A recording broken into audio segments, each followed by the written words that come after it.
What's up, everybody? This episode is with a good friend of mine, Kyle Berkshire, who, as you know, is the #1 ranked long driver in the world and defending world champion coming up to Worlds here in a couple weeks. So in this episode, we talk all about long drive, preparing for an event, the mindset, competing in an event, how other people can gain some distance and hit the ball farther, and all kinds of stuff. So I hope you enjoy this episode, and I hope it helps your game. If it does, please like the video, subscribe to the PLDA YouTube channel if you haven't already, and maybe leave a little comment down below. So let's get to it. It already feels that way right now anyway, so yeah, I can feel it creeping up. Yeah. All right, well, Kyle, good to see you, man. Thanks for being on here.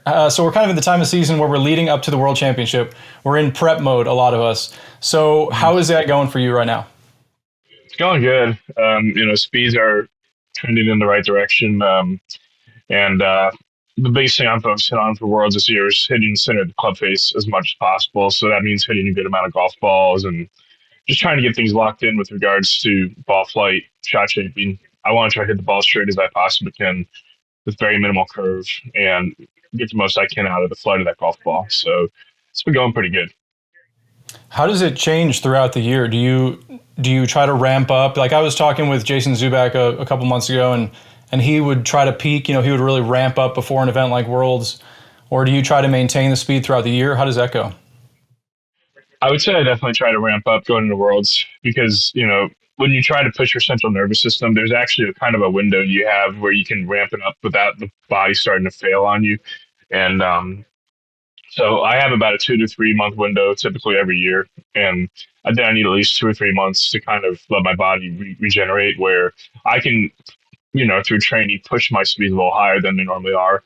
But for the most part, it's just a very, very small edge. It's like, I keep pretty good track of my speed throughout the year because I can see my numbers on Trackman. And, I've been able to touch at least 227 ball speed on every single event.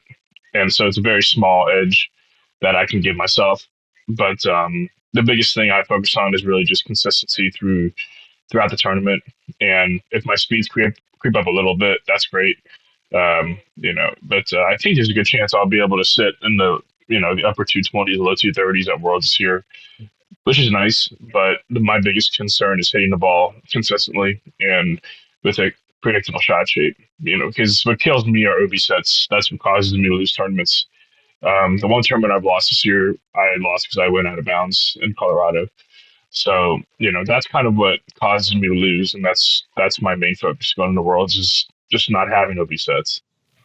Yeah, you also mentioned hitting the ball straight. And that's something I think a lot of people who don't compete in long drive wouldn't really appreciate, I guess, if you watch a long drive tournament, that really a lot of times we do hit the ball pretty straight and we do actually hit it pretty well. Of course, our misses will be big because we don't care about the misses. But yeah. So what's your process on, because it seems like it's changed over the years. It seemed like you used to be a little more kind of all out, maybe not trying to, hit it straight and stuff like that. But now you're saying really consistency, ball flighting, strike, like everything is really important. So what's been your process there?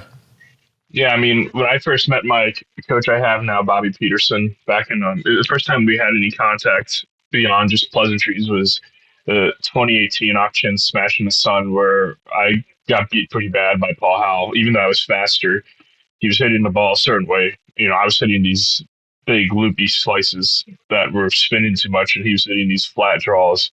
And, we got to talking throughout the year. And, so throughout the year, we kind of had an understanding that once the year was over, we'd start working together. And, he changed a lot about how I approach the sport. Now I try to hit a certain shot in a certain way. And I understand the ballistic properties of a shot and what makes it go far a lot better than I did when I was younger. And I do have, more speed than when I was younger as well. I think when I was first in the sport, I believe in 2017, I topped out at about 147 club speed, 220 ball speed. And then 2018 might have been a hair faster. But once I changed my mechanics a little bit, got swung more from the inside, just had a lot more success with hitting the ball a certain way, and my speeds went up. And now I'm, in the mid to upper 150s and 230 ball speed. And, it's really changed the way I approach the sport.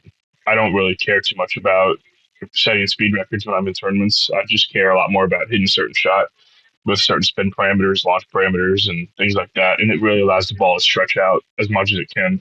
And at the end of the day, it's long drive, not fast drive. So we're trying to hit a certain shot much more than we are trying to swing as hard as we can.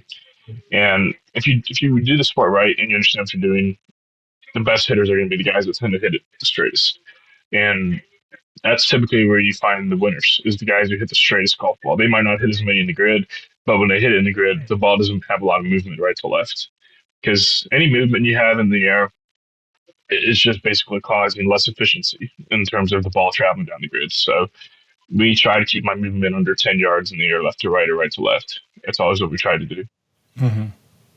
And that's, when you're going at 400 or 450, a 10-yard deviation, that's essentially a straight shot. That's going to be like a percentage of a degree, right? Yeah. Yeah, that's what we go for. I mean, anytime I actually can see a visible cut or a draw, that's not my ideal shot. So we try to keep my launch parameters very tight, my angles down the ball really consistent. When I'm practicing, we don't even really look at speeds too much at all. We just kind of look at club path, face angle, face to path, that kind of stuff, so that we can really see what's actually happening. And Bob will be actually down in the grid. He'll be down in the grid actually radioing back to me where the balls are landing and how they're running out. And you get to start learning patterns when you have basically been given the description of so many balls that have actually landed. You can start kind of in your mind painting a picture of what a ball should be doing when it lands on the ground, what you want it to do. And when you have the numbers to back up what, like Bobby's saying, when he's in the grid, you can start almost seeing the ball land because you have such a good understanding in your head of what parameters will make a ball do what when it's on the ground. And that's really helped me out as well with the scientific side of the sport. I've always compared long drive as the speed is like the long game of long drive, where it's the fun part that everybody likes to brag about and talk about and post about because it's entertaining. And ball flight, launch characteristics, ball striking, that's the short game of long drive. It's not fun. It's not something people post about. It's not really something people are interested in, but it's what wins tournaments. No one's going to brag about how they hit the center of the face over and over in a session, but they'll certainly brag if they go 220 for the first time, which is cool. I certainly did it, and I think it's something worth bragging about for sure. But at the end of the day, what wins tournaments isn't speed. It's hitting a certain shot that travels further than everybody else. That's really what wins tournaments.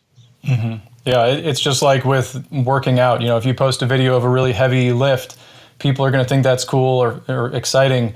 But if you post all the stuff that goes into it, like the core work or the mobility, whatever it is, nobody cares. But speed, like you were saying, is the exciting part. It's what people want to see, and it's really cool, and it's kind of easy to post just a picture of the Trackman readout. It's like, whoa, 225 or whatever the number is, and that is exciting, and it should be, because it's a huge accomplishment and really impressive when you consider how few people throughout history have ever gotten there. It is really cool, but it's not the entire sport.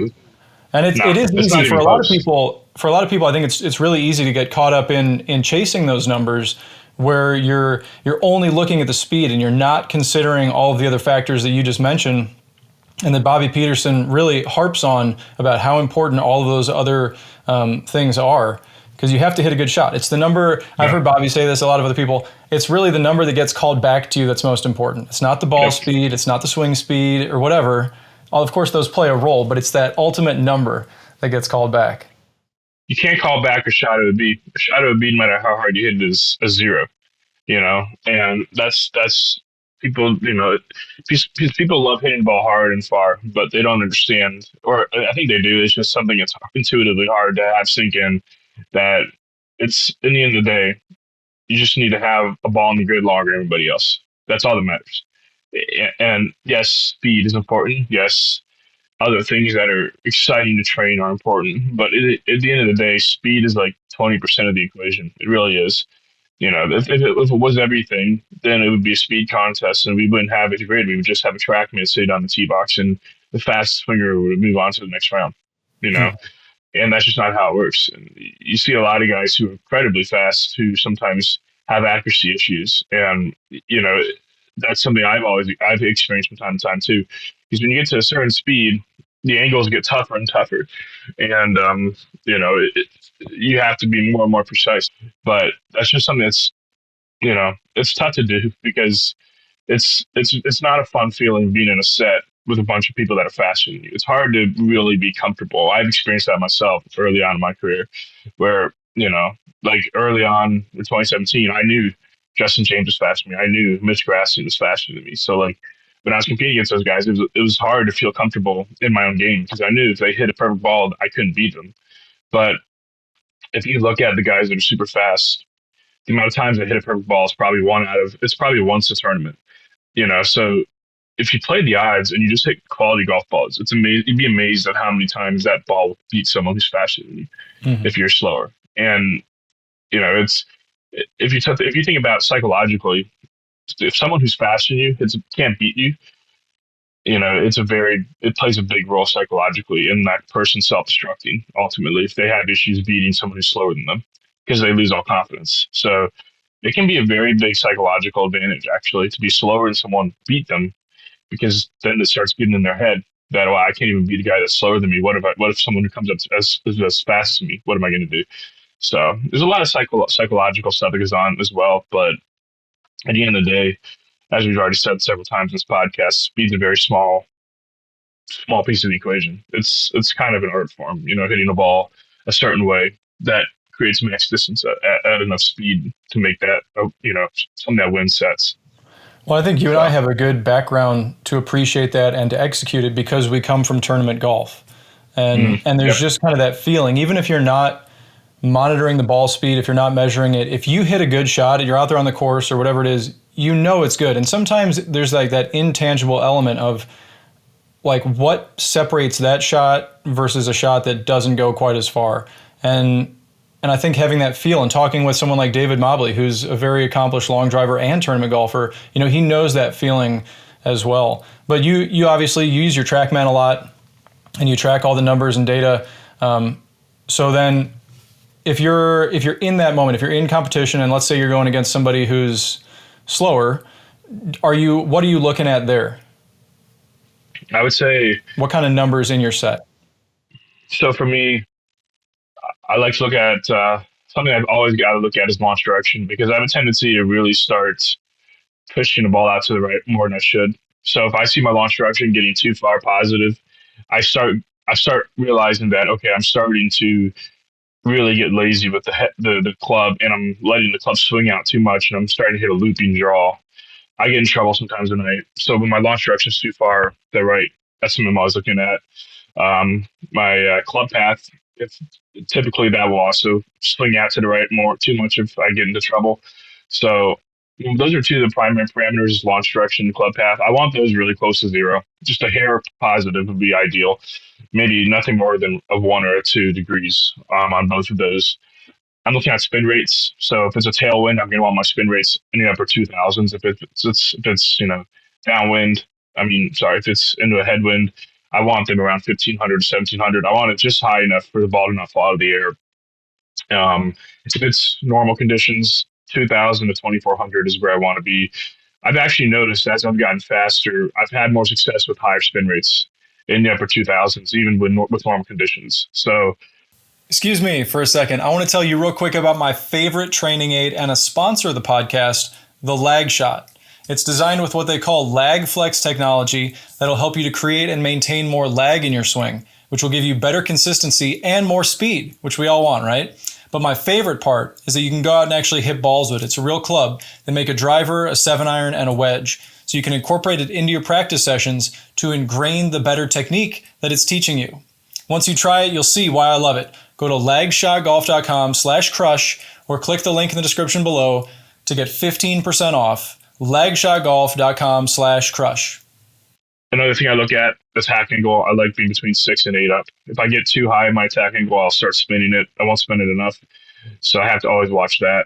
And the last thing I look at is landing angle. So I want to make sure that I also have launch angle in there, but that's not to just look at. It's so that I can match up with landing angle. So if my launch angle is 12 degrees, then I want to see my landing angle somewhere around, I would say 40 to 42 degrees. If my launch angle is 15, 16 degrees, then I'm okay with my landing angle being in the upper 40s. If it's 9 or 10 degrees, I want my landing angle under 40. So basically, if the matchup of launch angle to landing angle isn't right, that means the ball's spinning too much and it's dropping too steeply, or it's not spinning enough and it's falling out of the air, which creates the same effect. So I get I get aware of things. If I'm watching at 12 degrees and I'm landing it at 48 or 50, then I know I'm not flighting it effectively. It's falling out of the air on me, so I got to Mhm. change something spin rate wise. But those are kind of the parameters I look at. And you probably noticed I didn't even mention speed. I mean, I'll have it in my Yeah. numbers, but I'm not looking at that. That's something I don't really care about because I know I have Mhm. plenty of speed. I'm much more focused on what makes a ball go far, what makes a ball do what. And yeah, it's nice to have them, but I consider them vanity metrics more than anything. They're more or less useless, to what I'm trying to achieve, which is to optimize my ball flight as much as possible. But it's definitely nice to see Mhm. a 230 pop up when you're in the middle of a set. Like you definitely feel some energy from it, but it's not something I really look at first and foremost. And I don't really get a Yeah. chance to look at numbers until after the set's over, so I don't really get the ability to adjust until the next set. It's just more convenient to have the phone up there so that I can keep track of everything because that's a lot to bring to the tee box. You got to bring your tees, you got to bring Gatorade or whatever, a towel, two or three drivers, a Trackman, a phone. You got to make sure the phone's connected to the Trackman. You got to make sure the Trackman is put behind the ball in a certain way. And there's times I'm still working on the thing when the group starts. So but I think it's important to have the numbers. I think it's important for the production value of the stuff I do to be able to put the numbers in after like I make a post about the tournament. Mhm. So it's definitely important, in my opinion, to have it up there. And obviously, being able to track my numbers between sets helps. So I think it's something good to have up there. Yeah, and that's something you've done really forever, right? I think you've even when you were in junior golf and whatnot, you would have access to a TrackMan and check everything there. Oh yeah, I had a personal GC2, which is it's the forerunner for the GC quad, and I remember that was kind of where I first started pushing speed. It was like when I was 17, I would spend all so many days in the summer trying to get to 190 ball speed, and I got to 189 like so many times, and that was kind of I didn't realize what I was doing at the moment, but I was really pushing speed. I didn't really think about it, but I weighed like Mhm. 160 pounds, never worked out a day in my life, and I was pushing 190 ball speed. And so once I started working out in college, it was good to see the documentation of my numbers progressing because I had access to TrackMan from my from the North Texas golf team. We had a TrackMan indoor facility, which is really nice. So that's kind of where I first saw 200 ball speed pop up with the 45-inch driver. And then, my coach in Case Valley, Bernie Najar, he's got access to everything you could possibly want. So I think it's really cool that we can put like kind of a comprehensive step by step speed progression of my entire life almost. I mean, we have numbers from back when I was like 12 years old. So we can really track as I went through the speed levels, kind of where my speeds were at certain times. I think that's pretty cool data because it gives people a blueprint to how they can maximize their speed as well. Yeah, for sure. So let's go back to some of those older times. What? Well, first let me ask present time, but feeding off of that, do you are you still playing? Are you still planning on playing tournament golf in the near future? Oh yeah, I mean, my plan is basically at this point. I think I'll take a sponsor exemption at some point. Pretty much positive I will. I just don't know when. I was actually very close to taking one to the Zurich this year. I literally was like, it came down to like a bang bang decision where honestly, it's just Florida looked like at the time it looked like Bryson was going to compete in Florida at the Sunshine Smash, and I really wanted to be in that event, and it was just a little too close to the Zurich.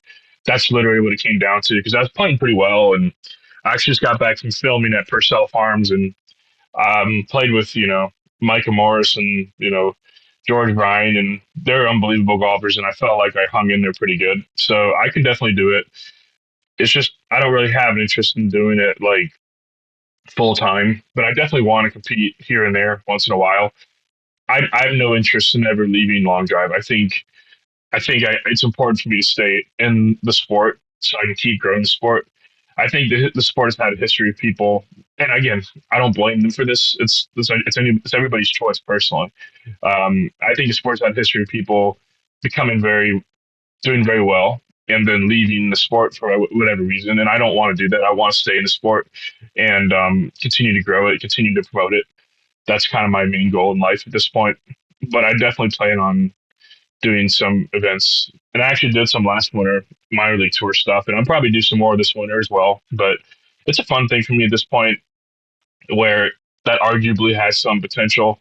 If I get a little bit better, maybe I could take a sponsor exemption in a course that's very, very conducive to long hitters, like a Torrey Pines or something like that.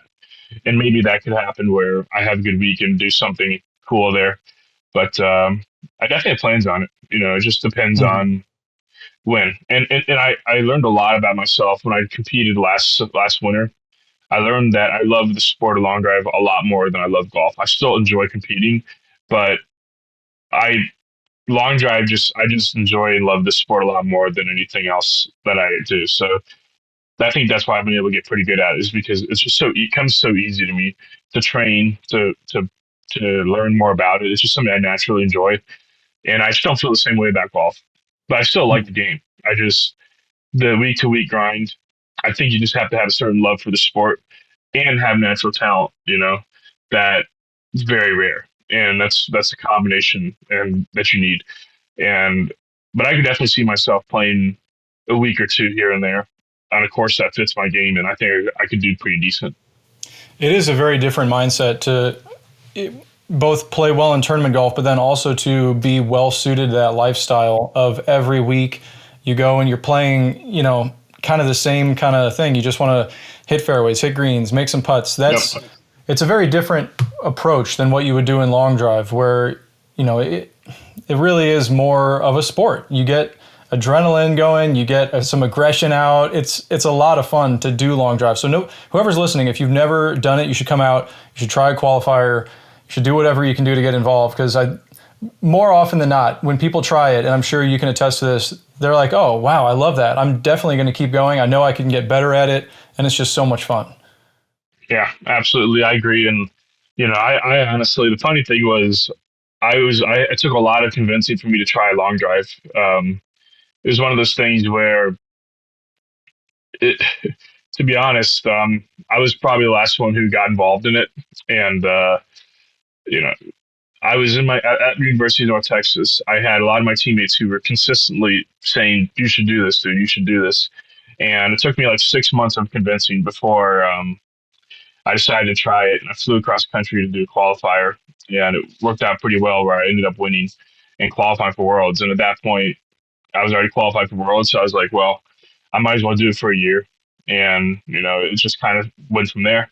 But it's been a fun ride. It's crazy to believe I'm already in year 6. But time sure flies. So it's been fun though. Yeah, that is crazy. Time does fly.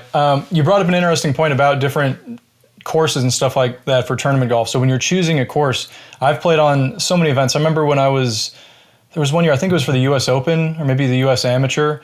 I was trying to qualify, and that year they were holding the championship on some beautiful course, like 76, 7,700 yards, but the qualifier was on I think it was a 6,300 yard course. Wow. Yeah. And not that a long hitter won't do well on a short course, but sometimes when you have a short course that's tricked up and different things like that, whoever's going to do well on that course may or may not do well on a 7,700 yard course.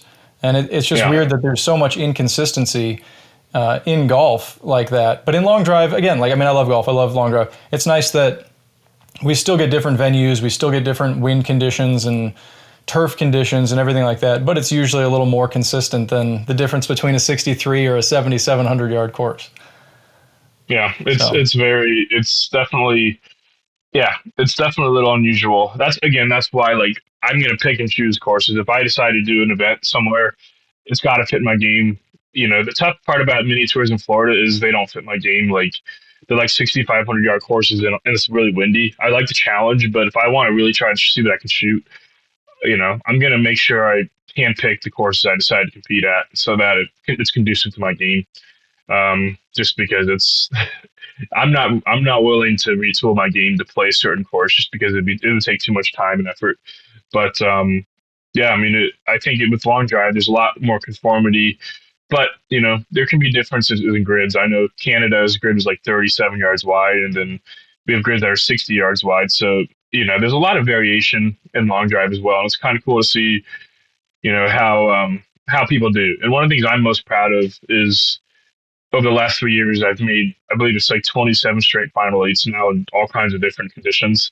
And that's honestly something that I'm really proud of because like it's so hard to transition between different conditions and hitting conditions and things like that. So you always got to have your head in a swivel because things change so fast in long drive when it comes to conditions. You can have a ball that want to set at 420 and then 10 minutes later have balls when it sets at 330. I mean, it can happen that fast. So you always got to be making adjustments. And, that's probably one of the toughest things in the sport that people don't realize until they get into it, how tough that can be.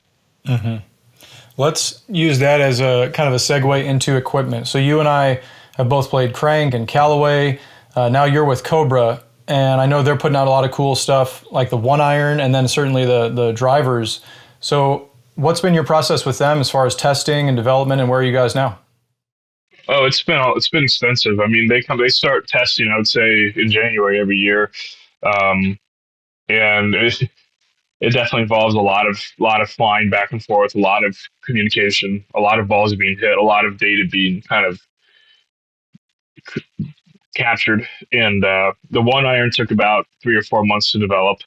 And it's our main focus was so that it wouldn't cave in after a 10 or 20 swings, and it's gotten to a point where it's only caving in after about 100 swings, which is really good for me. And then the other thing would be with the drivers, we're like a year and a half ahead of our development cycle. So the driver, it's in development next year. We're already testing now, and it's pretty cool to see how committed they've been to developing really good heads. And it's great to see because the LTD is a tremendous improvement over the rad speed from last year, and it's amazing to see how far they've come in such a short amount of time. They've really stepped their game up, and it's definitely, from my perspective, it's been nice because it's a lot easier to win tournaments, with a really good head. So they've done a great job, though. Mm-hmm. I know it sounds like you have a lot of variability on the loft on your drivers now, right? So you're in Mesquite, yeah. Either you're hitting downwind and to the right or into the wind and to the right. Those are usually the directions. So yeah, how much will it change, like on game day? What kind of loft changes might you make? I could be as low as 2 degrees, and I've been as high as 7 degrees. It really changes a lot. Like our last event in Connecticut, I was right around 3 or 4 degrees, and then the highest I went was I think it was the first. It was the third event in Mesquite. In the finals, I lofted up to 6.5 degrees and hit low on the face and on purpose so I could have a lot of spin because I think we had like 20 or 30 mile an hour tailwinds. So I lofted up tremendously and purposely thinned my shots so that I get my spin in the 3,500 range because that was actually the perfect shot for 25, 30 mile an hour tailwind. That's the only way you could keep the ball from falling out of the air. And then the lowest I got was, I want to say, I think it might have been Florida, where we had a bit of a headwind initially, and it was really good to get the ball landing pretty flat in that grid. And I was hitting 2.5 degrees, I think, that neighborhood, and really trying to squeeze the ball, trying to keep my apex under 100 feet, and just hit bullets up the center of the grid and just let them run. So if you go all the way down there to 2 degrees, are you bringing down your attack angle? Because I would imagine if you stay at like a +8 or something with 2 degrees aloft, it's probably going to have some real weird spin conditions. Yeah, I mean, the biggest thing is I'll try to squeeze it a little more so that I hit it lower. I'm trying to almost hit a punch shot at that point because I'm trying to hit a certain shot, and it's pretty rare. It's very rare for me to need that shot, but if Bobby makes the call, I'll do it. He kind of tells me what loft to hit, and he's kind of like the catcher, and I'm like the pitcher. He calls the shot, and I perform the shot, and he's got a gift for being able to know just intuitively what the best shot will be, and I'm pretty good at replicating it for him at a high amount of speed. And that's kind of, I think, why I've been pretty successful this year is we just have really hit our stride with regards to him telling me something to hit and then me being able to execute. It's pretty simple, and that's what I like about it is it's you either execute or you don't. And we've been able to execute it more often than not this year, which especially in the final eight, which has been really nice, to be able to finish off tournaments.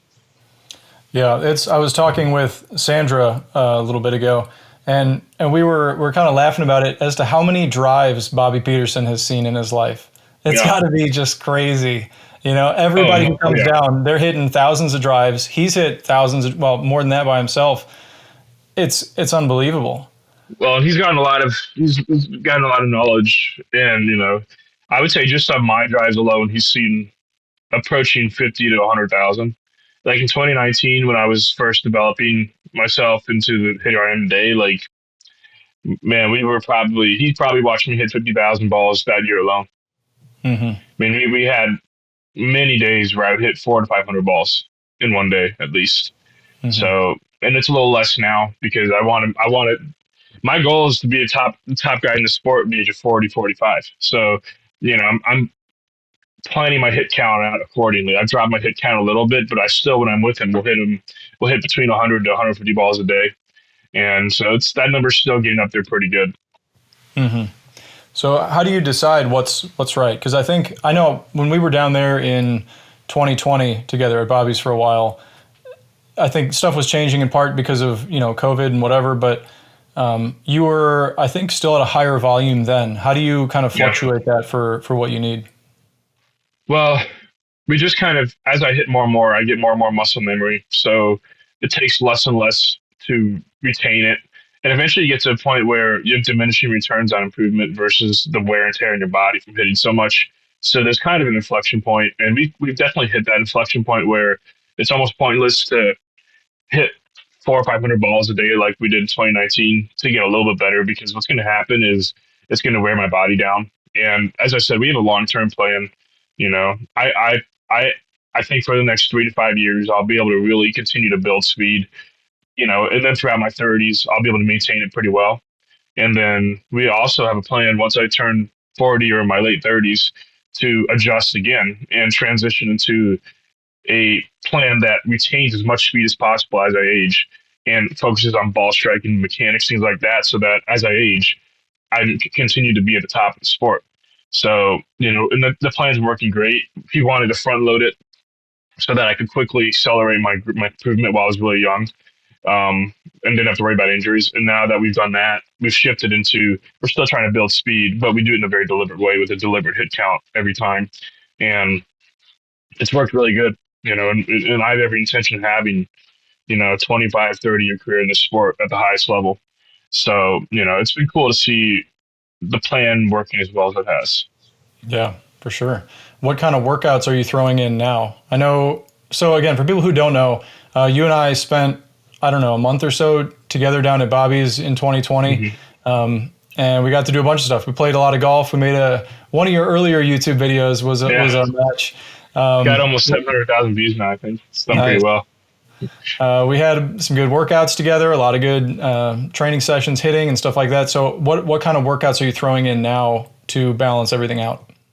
Well, the biggest difference is I'm now doing a 9 day split with 2 days of rest. And basically I had to program it a certain way where I wanted to do the big three lifts: deadlift, squat, bench press, and overhead press, I guess. But at the same time, the way it works, deadlift and squat work similar muscles. So you got to space them out. So going to a 9 day split with 2 days of rest really helped out with spreading that out. So whenever I did those compound lifts, I could make the most of it. So I can't remember it off the top of my head, but it's a 9 day split that involves, during that 9 day split, I deadlift, squat, bench press, and overhead press one day during those 9 days each. And then the other 3 days, I just do accessory work on upper body and lower body. And it's worked out pretty well. I credit it for why I've gained a bit of speed this past month or two. Um, What's also helped is gaining weight. So I've gone from, my lowest weight was 194 at Memphis, and now I'm just over 200. So I've gained about 6 pounds in the last 2 months or so, which has been a pretty stable, a rate of weight gain I'm happy with. It's sometimes hard for me to gain weight, but it's definitely led to speed gains because, my highest ball speed went from 228.4 to like 227, 226, and then back up to 227 in Memphis. And, it was cool to see that I was able to get back into the 230s at Connecticut. And those workouts have really helped. I feel like I'm a lot stronger. I feel like I'm training a lot better because I'm eating more. So I'm able to have a better recovery than when I was in a calorie deficit and just really was trying to just maintain as much muscle as possible. And I always time it up where that I spend the months preceding the world championship, I time it up where I'm gaining weight in a calorie surplus, and so that I have that energy and I'm able to create new muscle, so that I gain speed going into worlds, and that is how I peak for worlds. Hmm. It's definitely not a good idea to be in a calorie deficit going into worlds, because it's a week long tournament and you're going to run out of gas. Yeah. So that's always Yeah, for been how I sure. try to prep. If you get up there and it's a hot day and you've got, I don't know, 4 hours of hitting or something, and you're in a Yeah. caloric deficit, you're just asking for problems. Well, and that's the funny thing was, when I won in Mesquite, the third event, I was on about 1,800 calories a day the Hmm. entire week. Now, and that's includes the day of the tournament. It was not a good idea. I don't know how I had the energy to win that tournament, but it worked out pretty well. But yeah, I had to increase my calories after that. Now my calories are right around 3,600, 3,700. It's giving me about a quarter to a half pound of weight gain a week. Then there's kind of the other argument where if you ever do fasting, a lot of people will say that when you're in your fasted state, it's like a wild animal who needs Mm-hmm. to eat. So they have, even though they're in a caloric deficit for sure, they're whatever is going on internally, they're like a savage, you know. Yeah, They have to go make the kill to eat. So maybe it works out well that way. If you're in that yeah, depleted state, everything else makes up and you actually perform better. yeah. I mean, I would say it's definitely, it could definitely be the case. I've always found that my speed gets higher when I get over 200 pounds, which is hard for me to maintain because I just burn calories so much. But yeah, I mean, I've won a good bit this year with both states. So I mean, maybe they both work, which would be great. So maybe I'm doing all the scientific reasoning for nothing. Maybe I just show up and do whatever, and I'll be in good shape. So Yeah, yeah. Have you found that there's like a point where you're, you know, let's say you do a heavy deadlift, and then if you were to try to go hit, do you feel like your central nervous system is taxed? oh yeah, I can't. Yeah, I mean, I have to time my work and my workouts like I have to stop working out at least 4 or 5 days before the tournament, or else I won't have my best What about self. just for practice? Oh yeah, yeah. I mean, if I'm lifting, if I'm deadlifting, if I'm squatting, I know I'm not going to be as fast. My body just hasn't recovered yet. Yeah. It takes 3 or 4 days to fully recover from an intense deadlifting session, and even so, I'm just not there after. Like, it's still important to hit, but yeah, I've had some pretty bad sessions after deadlifting, but it's still worth practicing. Just you got to temper your expectations. You're not going to be setting PRs because your body just isn't recovered. I found it takes me at least 3 or 4 days to recover from a deadlift session, which is why I have to space my squats out after that at least 3 or 4 days. You mentioned when you were hitting, you like a couple of years ago, you really wanted that high volume, and now you're tapering it off and finding the right balance. I've heard a lot of people, and part of the cool thing with this podcast is I've talked with a lot of different fitness experts, former champions, all that kind of stuff, and it seems like there is that accumulation phase where Oh yeah, you're either developing new muscle or new central nervous system, you know, ability to lift a new weight, and then there's a carryover phase where it takes a little bit of time. So then they'll usually recommend, like, once you build up some strength, then move into more sport specific, like light medicine ball throws, maybe swinging a light club. Do you do any of that stuff as well? I don't do any of it. I honestly I've never stretched. I've never done golf specific workouts. I think I might shock a lot of people, but I the only stuff I ever did was go swing as fast as I can and build up my ability to swing like that and do bodybuilding exercises. I've never done any special exercises that needs oversight from people. I've just kept it very simple. I build up my posterior chain and my muscles through compound movements that overload the central nervous system, and then I make sure I recover. And from there, I just I hit swing as fast as I can 4 or 5 times a week, sometimes 6 times a week, to build up my central nervous system's efficiency at firing on the swing, so that I have two things working for me. I have my body getting stronger and my swing getting faster. And it's supplemented by the body being stronger makes the swing faster. And you can take advantage of the body getting stronger by swinging at your max capability, so that that improved CNS capability is transferred into the swing. And our ability to to move weight is simply our ability to move muscles a certain speed through space and time. And so when your muscles are able to move faster and fire faster, then you have the capability of creating more club head speed.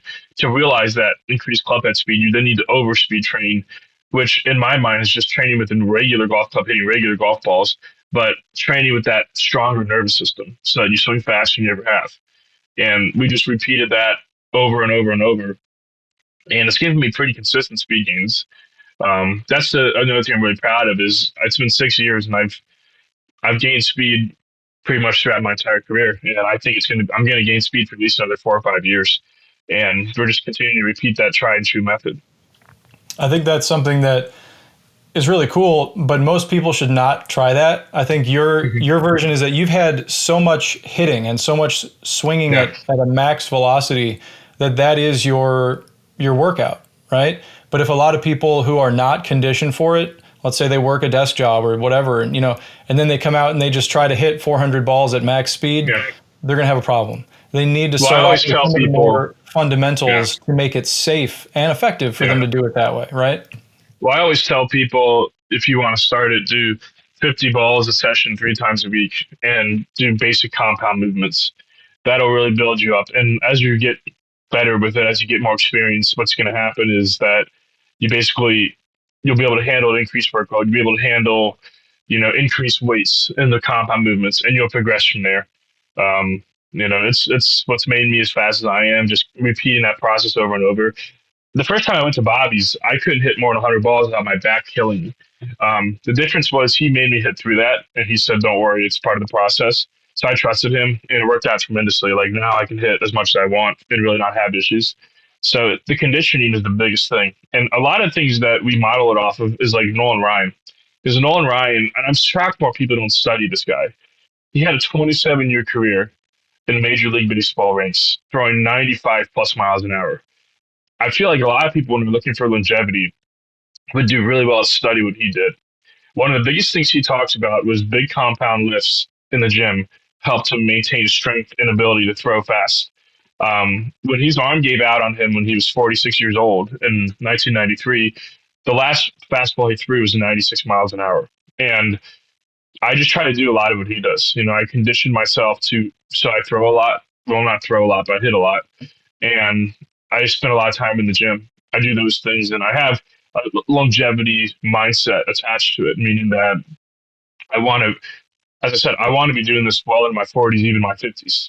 Guys like Eddie Fernandez and Jeff Gavin have proved you can be a top competitor into your 50s. So, but a lot of different things work for different people. What's worked for me is just slowly building up your hitting ability, your hitting tank. And then on top of that, compound movements where you do progressive overload makes you stronger. And then the speed training sessions allow you to take advantage of that strength in the form of increased swing speed. Yeah, it's funny to see because you and I both know other good long drivers who have kind of done it the other way, where they spend a Yeah. lot of time in the gym Mm-hmm. and they build up a really big kind of engine, and then they carry it over and they get more reps in, and they kind of follow the reverse process where you've done a lot of hitting and then you've supplemented it with the gym, and some people will do a lot of gym, I guess it works differently for different people. And I've Oh actually yeah. changed a lot of my process in the last the last 2 years, but also the last like 6 months. I've made a lot of changes on how I've approached like what I'm doing in the gym and how I want that to then carry over on the course. Because it's so easy, at least for me. Like if I have a strong training partner that I used to have, like a guy I would train with every day, I would always want to go in and beat him in whatever lift it was. Get a little stronger, a little faster than Yeah. him, and that can be productive. But then if you do too much of that, then it can probably be counterproductive. It can be certainly you're going to have a minimal return at a point. But one of the cool Yes. things that you and I have done that a lot of other long drivers get to do, especially down at One Stop Power Shop, is you get to hit against somebody and have your training partner be there on the grid, right? Where you're actually hitting against somebody, you're pushing them, and yeah, you're checking launch monitor data, but then also Bobby or somebody's out in the grid and they're measuring, okay, this ball went 415, that one's 418, and Yep. pushing each other that way is a really cool experience. So Yeah. That's how you get better. I mean, at the end of the day, you can't win a long drive tournament. You can't win a long drive tournament on a Trackman. You have to win it in the field of play. It's that simple. And I think that's what's been really helpful for me is I I'm always hitting against guys at the one stop power shop, and I'm always training a certain way. And I just have a mentality where I have to win everything. That's kind of how I always am. Just anything I do, I have to win. And so it makes it easier to kind of brush it off and go on to the next one. Even you don't really get excited about a win. You're like, all right, it's over. Time to go to the next tournament and try to do the same thing. That's kind of how I always think about it. Mm-hmm. It's a good mindset to have. Mm-hmm. So, Yeah, that's how. Yeah, I mean, that's how I always try to. That's how I always try to approach it. One just get one more. That's kind of my focus. To just get another one every time I'm at a tournament. one more. Yep. Speaking of the mental side, you've worked with different sports psychologists in the past, right? Yes. How do you Yeah, I worked implement? with. What's that? How do you implement what you've worked on So, to your game now? so one of the biggest things I do is, I think I've gotten to a point where I'm okay with. I've accepted the fact that crazy things can happen and you can lose. And I think that was a really critical thing for me because I used to try to control the results. I used to try to force a win or force a good finish. But once I understood that there's factors in play that I can't control, it made it a lot easier to focus. Like, well, I just did say I want to win. A win for me is a lot different than what it looks like for other people. A win for me is if I did everything I could, then I won. If I lose, still, that's okay. So I shifted my focus a lot more from the actual result to going to a tournament and doing what I wanted to do and doing it often.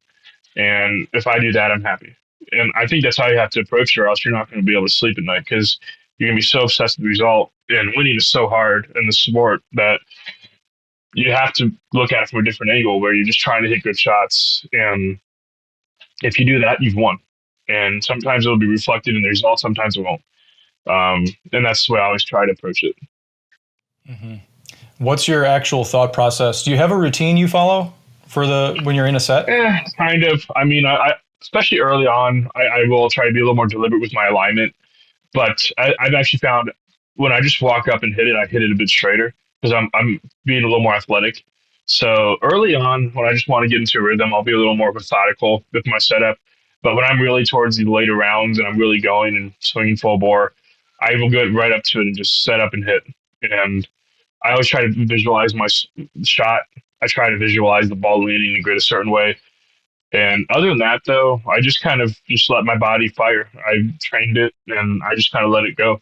And, that's sometimes it'll go good, sometimes it'll go bad, but, at least I'm letting it go. That's always been my thing is I don't want to have a set where I went OB or didn't hit it good. And I didn't just absolutely let it rip. I want to make sure that I gave it everything I had.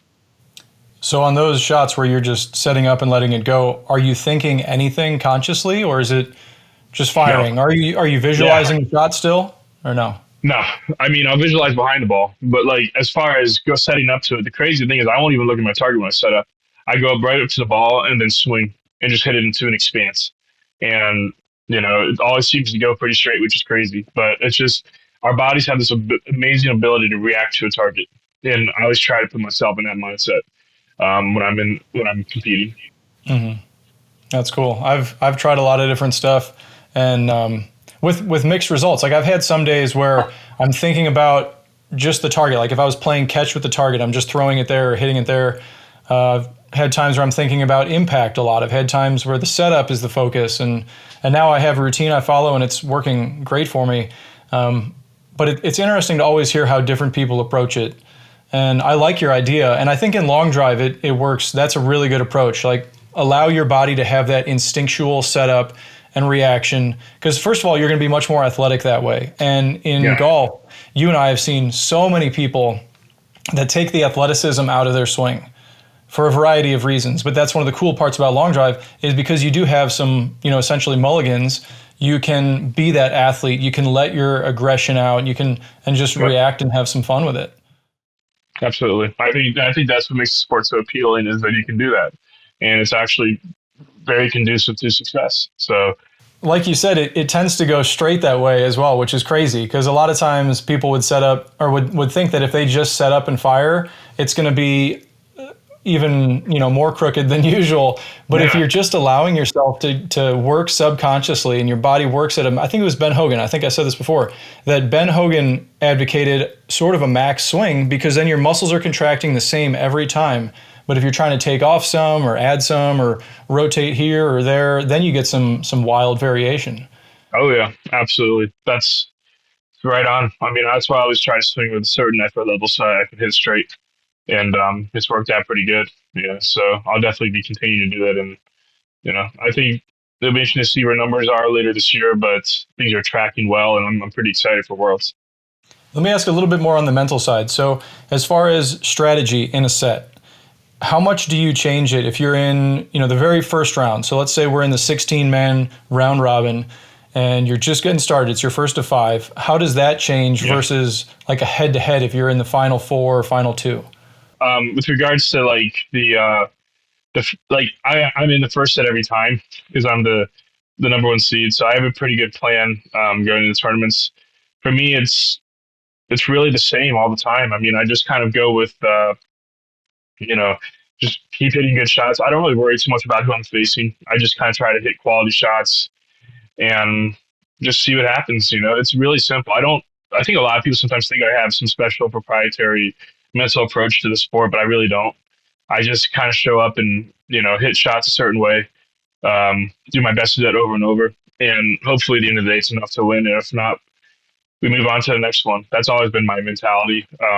And I don't worry too much about what other people are doing or saying or thinking. I just kind of show up, focus on being me, hitting shots that I want to hit. And, if it's good enough to win, that's great. And if it's not, as I said, I move on to the next one. And that's kind of how you have to approach it because the pressure can get to you otherwise if you don't see it that way, I think. Yeah, for sure. It's a good way to be. Let me ask one more kind of like detailed question. So when you're hitting balls, either in competition or practice, what are you feeling? Do you, like let's say you want to hit it higher or lower and you're manipulating that. Are you changing your setup or are you changing, my hands are going to come in with more shaft lean or your body's going to rotate more? How do you do that? So if I want to hit it higher, I just put a little more weight in my trail side so I have more of a spine tilt. That's pretty simple for me. If I want to turn it over more, my big thing is I'm just trying to focus on letting the hand start to rotate at a certain point in my downswing. So that way I hit a shot that starts a little bit right and draws like 5-6 yards back in the center of the grid. That's kind of been my money move since 2019, just trying to, at a certain point in my downswing, let the hand start turning over. And from there, just letting the swing happen. And that's kind of what I've always thought about. It's a very consistent stock shot that works in a lot of conditions. So I'd say 95% of the time, that's the shot I'm trying to hit. And it's worked out pretty good. And it's given me a lot of consistency throughout the tournaments. And if you want to step on it a little harder, where do you feel like that speed comes from? It comes from, I feel like when I step on it a bit harder, when I come back from my rock, I feel like I have this point where I sink into the ground a little bit. So I kind of have a bit of a squat before I take my club back. And then I have a full extension at the top of the swing and I squat down again. So I think I have a very small squat. If you look at my swing, when I come back off my rock of my trail foot and I plant it, I have a bit of a slight squat in my swing. And that's, I think, where I get that extra speed because I can kind of amplify my weight a little bit more. And that creates a little more speed when I really need it. If I had to guess, I think that's probably where it comes from. But you don't do it consciously? All that is completely subconsciously, especially when I'm pushing speed. There's no mental thoughts on it. It's just speed. Let me ask it a different way. So let's say you have, so like we also did a video where we only had a 7-iron and we had to play 9 holes with a 7-iron, which was really fun. Mm-hmm. Let's say you only have a 7-iron and you've got a pin that's 240 yards and you have to carry onto the green. You got water short. So how are you really going to step on that 7-iron to carry it onto the green?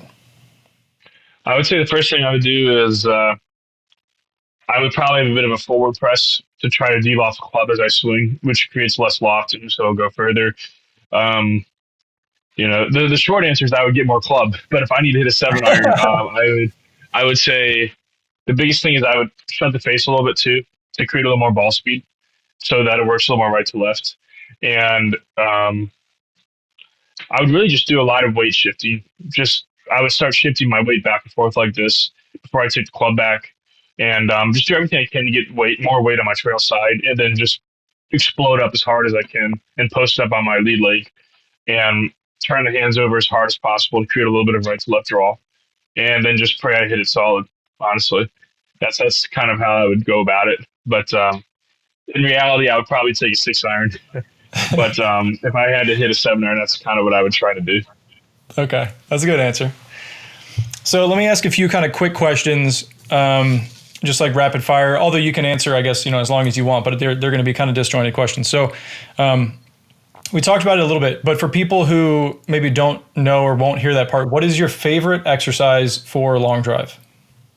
So in terms of weightlifting, deadlifts. Deadlifts are, in my opinion, the gold standard for building up your body, getting stronger, and building up muscle because it works all the body, all body parts pretty much. And I think the body parts it really hits hard are posterior chain body parts that are critical for posting up and creating a lot of swing speed. So if you can only do one exercise in a gym, do deadlifts. It'll give you the most bang for your buck. I would agree with that. Next question, what's your favorite drill for a long drive, if you do any drills? So it's kind of probably a unique drill, but it's called the spin loft. It's the spin axis drill. So I'll hit a bunch of shots, and I have to have at least 215 mile per hour ball speed. That's the minimum I have to be for this to count. And if my spin axis is a single digit number, meaning it's 0 to 9, I get a point. If it's 10 to 20, I don't get a point. If it's 20 to 30, I get -1 point. And if it's higher than 30, I get -2. My goal for 15 shots is to get to 10 points, which is very difficult. But what that forces you to do is it forces you to hit very straight shots. And it's a really great drill if you want to improve as a long driver. Yeah, it's a tough one too. For anybody who hasn't tried it, to do that at speed, like you were saying, every shot's got to be over 215. That's a hard thing to do. Even if you were to try, if people were to try that with like a 7 iron, they might find it would be, difficult. Do you do any drills though that are more like swing related or technique related, not actually hitting? Honestly, no. I think at this point, Bobby and I really like where my swing is, and we've found very little reason to change too much. At this point, we're just making small adjustments that don't require actual drills. It's more feel. Just like, I want you to feel this a little more. I want you to do just a little bit more of this. I'd say in the beginning, when we were really trying to get me swinging from the inside, he would like put some kind of object close to the ball, so I would have to swing out so that I wouldn't hit the object. So it'd be something like that. But other than that, that's the funny thing. I've never really done any drills specifically for my swing because once we got it to a place we wanted to, we didn't really need to do any drills. We just kind of did minor stuff to keep it in check. Mm-hmm.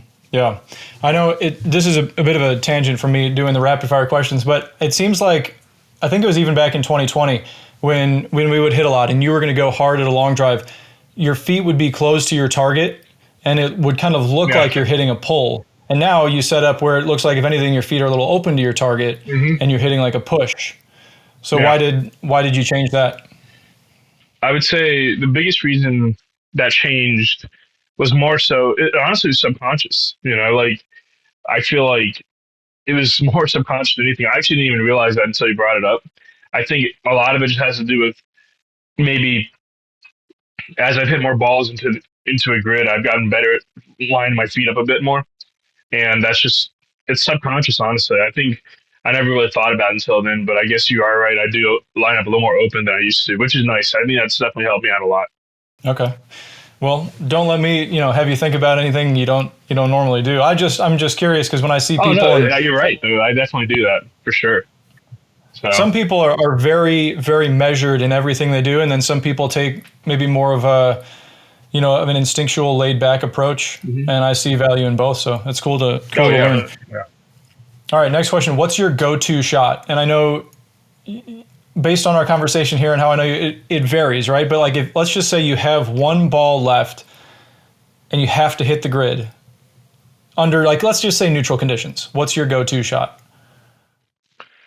I would say I would aim up the center of the grid and try to hit a push draw, and hopefully just hopefully I let it turn over a little bit, and I'll be able to hit in the center of the face and hit in the grid.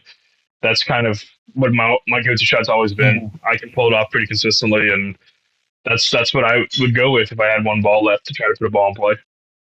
Nice. What's your, and again, I'm getting way off on these. They were going to be rapid fire and now they're not, but what would be your path angle on that for a little draw? Probably about a +1, +2. Facing So pretty path would tight. probably be -1. Oh yeah, I rarely get above a 3. I'm very tight angles at the ball, which is why I'm able to hit it so straight. Hmm. That's kind of my secret sauce, I guess, if you will. Like my angles are always very tight, so my misses aren't really that big. And when I am missing them, I'm not like desperately trying to square up extreme angles, you know. So it's a lot Yeah. easier to get back on track. Yeah, for sure. And that's something I think a lot of people getting into long drive should try to do is Oh yeah, like you have a fundamentally sound swing. Yeah, you hit it really far, but it's a good swing. And you're, like you said, all of your numbers, your path and everything, they're very mild. They're very like what you would call traditional good numbers. So some people go out and they're like, oh yeah, I want to go, 10 degrees this way or that way and just go all out. But you have to find that balance. And for you, you've got a technically sound swing and then you can ramp it up. So that was a bit of yeah. a side note there. Okay. Next question is, if you were to give advice to somebody who's just starting long drive or wanting to get better, what would your advice be? I would say if you want to get better, the best way to get better is hit 50 balls 3 times a week as hard as you possibly can, and get into a really intensive weight training program that involves deadlift, squats, bench press, and rinse and repeat, and just keep pushing your numbers higher and higher. And that's probably the best possible way you can increase your speed without hurting yourself or doing anything that would set you back. That's what I would say because that's what I did. It's a good answer. Two more questions. What's your favorite moment in long drive? Well, I would say personally, it was 2019 Tennessee Big Shots in the semifinals. It was down to my last ball, and I was able to hit a shot that advanced me to the finals. I think it was like 228 ball speed, 398 distance, and it was just really cool because I remember being under a lot of pressure. And my last thought was, "Don't leave the don't." I literally just said, "Just swing as hard as you possibly can, and hopefully you turn it over." And I did, which is really cool. And I would say my favorite moment in a long drive ever. I forget the year. It was either I believe it was either 96 or 97, but it was Zubak's famous shot that he carried almost 400 yards and basically drove a green and won by like 8 or 10 yards. It was pretty cool to watch because it was really cool to see the sport taken to that level. And so I always watch that set from time to time to study it. So I've watched that a lot. It was pretty cool to see. And I've even posted on my Instagram page here once in a while because I think it's really cool for people to see that kind of stuff. It's just really entertaining. Was that the shot where he started jumping around afterwards and Yeah, just all, yeah, yeah, that's cool. it's pretty cool. Yeah. And last question for this part: what's your reason as to why you love long drive and why you want to hit the ball further? What's your motivation? I'd say it's the competitive side of it. I love winning. I love doing the best I can and facing off against other really good athletes and seeing where I stack up. It's always been the passion of mine hitting the ball hard. And when you hit the center of the face and you catch it the way you want, it's definitely a feeling that you can't explain unless you experience it. It's just a really cool feeling, especially when you're swinging as hard as you can. And it's just the adrenaline and the excitement that come out of it. It's a very exciting feeling, and it's very motivating. And it's a lot of fun. Just keep doing it over and over and push yourself harder and harder. And I just love pushing limits in general. Like when I went 234 ball speed, that's something I love doing, and I'm going to be going for 235 actually very shortly in like the next week or two. And so pushing limits, pushing boundaries, that's really cool to me. Being at the outer edge of that, I really love being in that area. So it's just a lot of things like that that make me really enjoy the sport. Yeah, I can definitely relate to that. Pushing yourself, improving yourself in any way, and just that like little improvement, even if it's just like half a mile an hour or a yard here or there, that little bit of a feeling of, oh, I'm getting better. It's all paying Yeah. off like that. It's addicting and it's an awesome feeling. And there's something just very like primal and natural about it. And long Oh, drive does a absolutely. great job of bringing that out. Absolutely. I agree. 100%. Cool.